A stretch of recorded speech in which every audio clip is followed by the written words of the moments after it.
It is a critical issue in Manitoba, where a provincial election is less than 2 weeks away.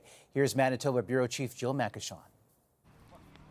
There isn't much room on Main Street these days. People fill the sidewalks as outreach groups offer food and water.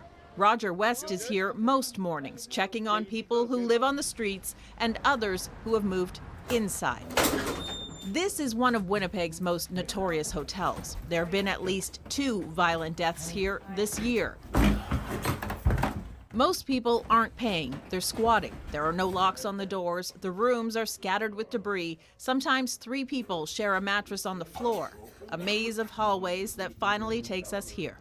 This is my friend Wayne. Wayne has piled his belongings against the door to keep people out. He doesn't want to talk today. Okay, Wayne. What are you checking for? Just to make sure they're okay. You got the politicians promising to do this and to do that, but they don't do jack, you know what.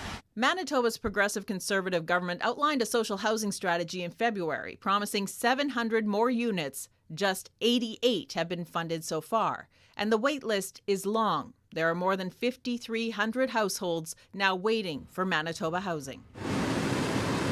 But Winnipeg has another problem. Properties are burning. The city already breaking an annual record for vacant building fires this year. The number one thing that we need to do is make sure the provincial government is acting and making sure that we have supportive housing.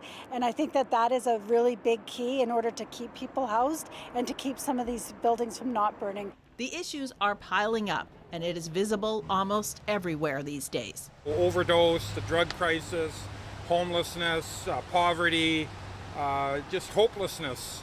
It's magnified right now.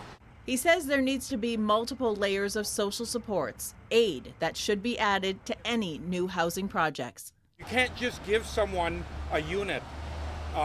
Some people will need that support their whole life, but some will only need it for a little while until they can get going. The parties have promised everything from rental tax credits to same-day housing. Advocates say the help is needed now, but it will be the election that will decide how it is delivered. Jill Makashon, CTV News, Winnipeg.